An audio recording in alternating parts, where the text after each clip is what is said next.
Hey guys, it's another beautiful day in the neighborhood. I'm Adam Burns. I'm Jerry Bose. And this is another project update. We're bringing it to you with 3 projects today. 2 that you've seen before, 1 finishing up, our 3-unit residential rental property that we're adding the big addition to the back of. That one's done. We're gonna take you over there, show you the finished product. Last time we ended over at our large project, 36 residential units, over 1 commercial space. That big boy is underway, so we're gonna show you what's going on over there. Then we're gonna take you by 1 new one today. So 3 projects on the docket, let's go.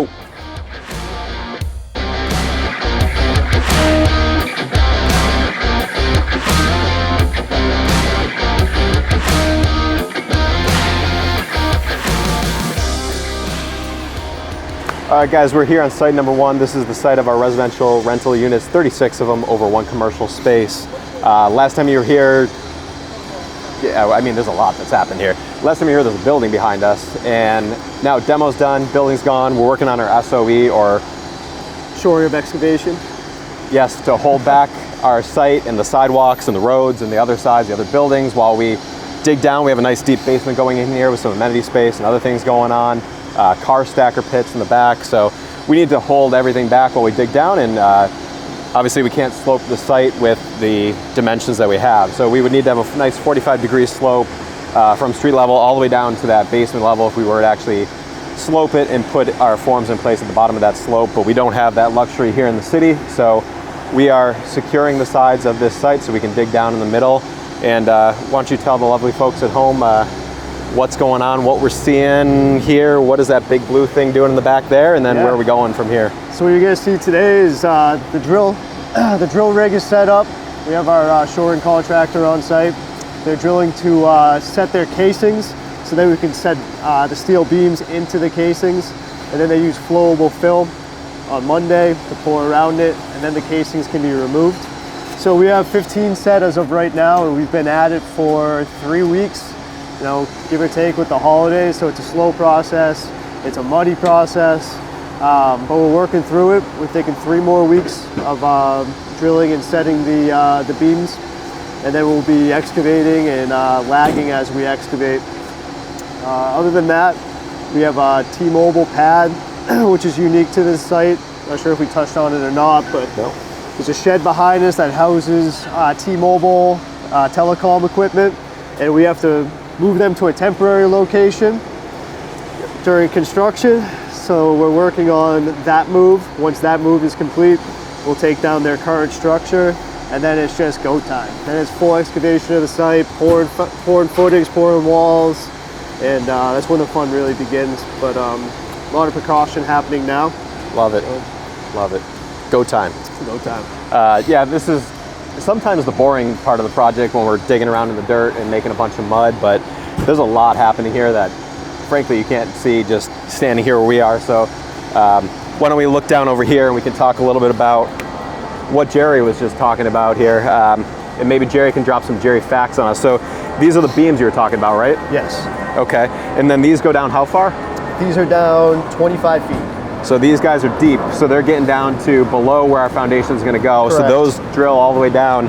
And then you said something about lagging. That's the pieces of wood that goes in between these beams, right? Correct. So what happens with that? So as we excavate, there'll be a couple guys that the drilling crew will leave behind, and they'll insert these boards that we have a couple on site here. So as the excavation crew excavates, they put their lagging boards in, which shores up this embankment. As we get deeper, there's a 15-foot cut here. So we'll shore up all this so that there's no cave-ins, the sidewalk doesn't come, you know, crashing into the site. So it's a safety thing. So that's our plan. yeah, nice and safe, just the way we like it on our sites. So obviously a lot's happened since the last time you guys were here, and there'll be even more going on next time you guys come visit. So that's it for here. Why don't we go check out the next one?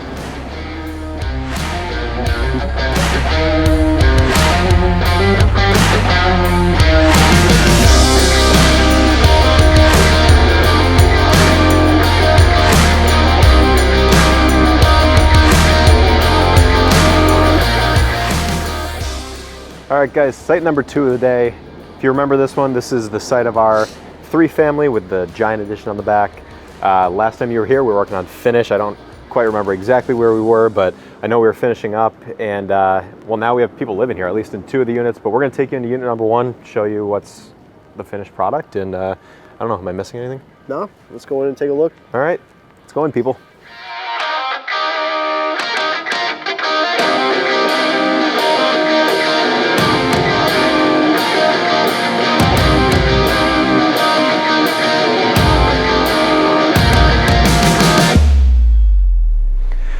So all right, obviously we don't have to do a ton of blabbing on about what you see here. It's done, it looks great.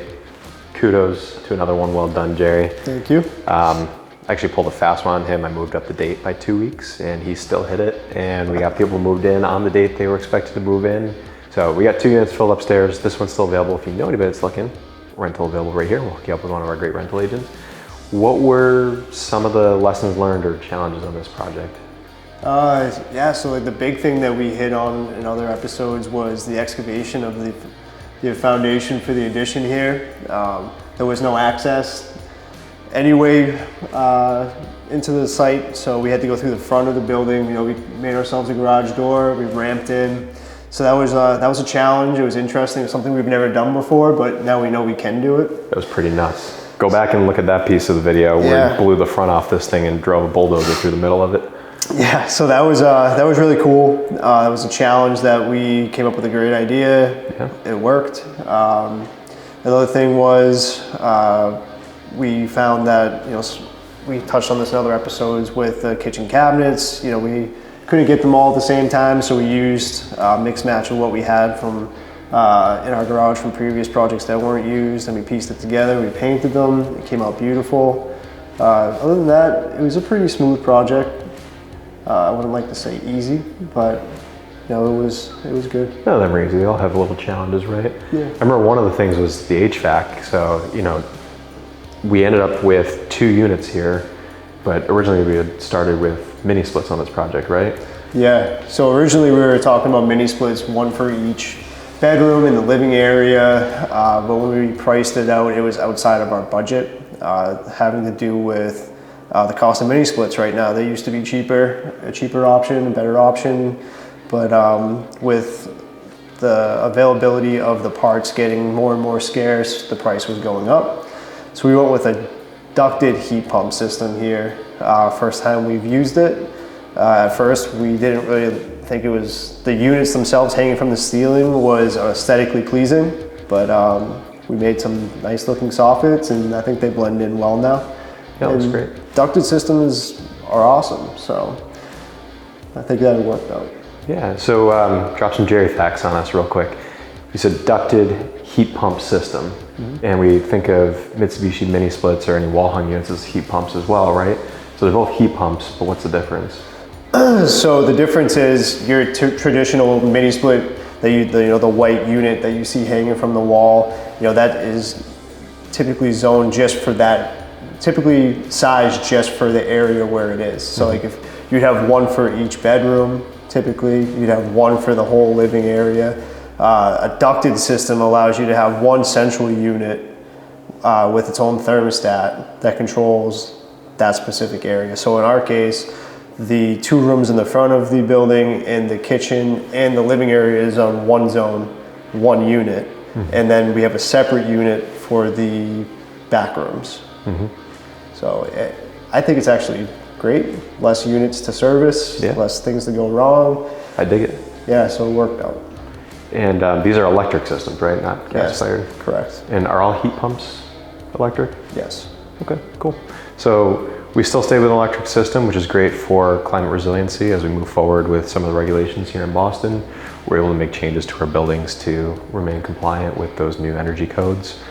And you know, I think ducted systems are always a little more desirable. We have a little more control, and in this case we have 2 zones, which makes it even better for these tenants. So super excited to see these done, super excited to have people moved in, and another job well done, my friend. Thank you.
All right, guys, site number 3 of the day. Took us a little bit of time to drive down here, so thanks for being here with us. Gosh, what to even say about this place? So this is the 3rd project we're gonna be showing you for a little while. Behind me, this big green monster is gonna be coming down, but we're gonna be coming back here quite a bit. We have some other things going on.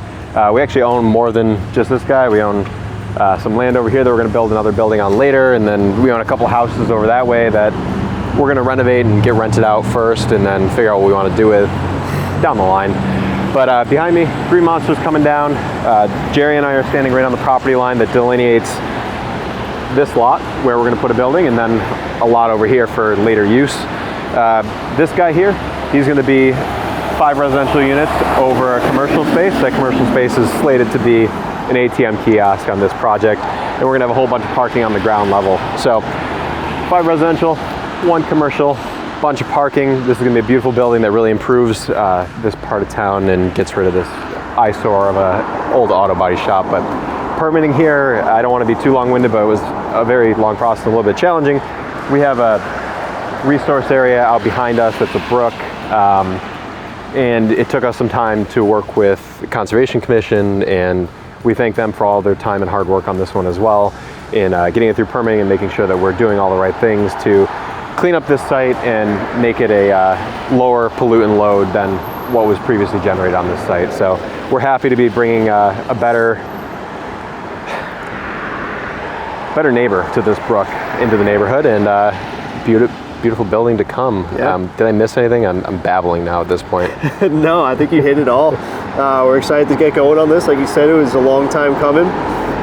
So construction-wise, we're going to come in, we're going to do our erosion controls, which was one of the big things that Adam and John at our office had worked through with the Conservation Commission. So we'll get that in starting next week, and once that's in, they give us their blessing, we'll start demolition, and we expect this to go up fairly quickly.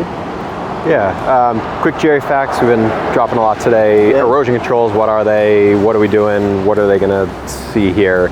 I know it's not terribly interesting, but yeah, I think that it's important to define. And sure. What do we got? Erosion controls pretty much contain sediment to your construction site and prohibit them from going into areas where they shouldn't, such as the brook. So here we are going to do a silt fence, which is going to be buried about 6 to 8 inches under grade. We'll roll it up, and then we'll have fabric rolls or haze with stake up against the silt fence, which will act as a filtration device. So, you know, as we're excavating, you know, if sediment begins to erode, you know, with the rain that we're experiencing now, it acts as a filtration, so only the clean water will escape to the brook. So we have a erosion control plan that was approved by the CCC. We're going to follow that and get it inspected, and as long as they're good, we'll keep up with it. We'll make sure that it's intact throughout the duration of construction, and great, that's what we're going to do. So it's kind of like a bib for the site. When we go to make a mess, exactly, it keeps it all right here. Yeah, exactly. It's a good preventative measure. Cool. Looking forward to getting going. Yeah. We'll see you again on this one real soon.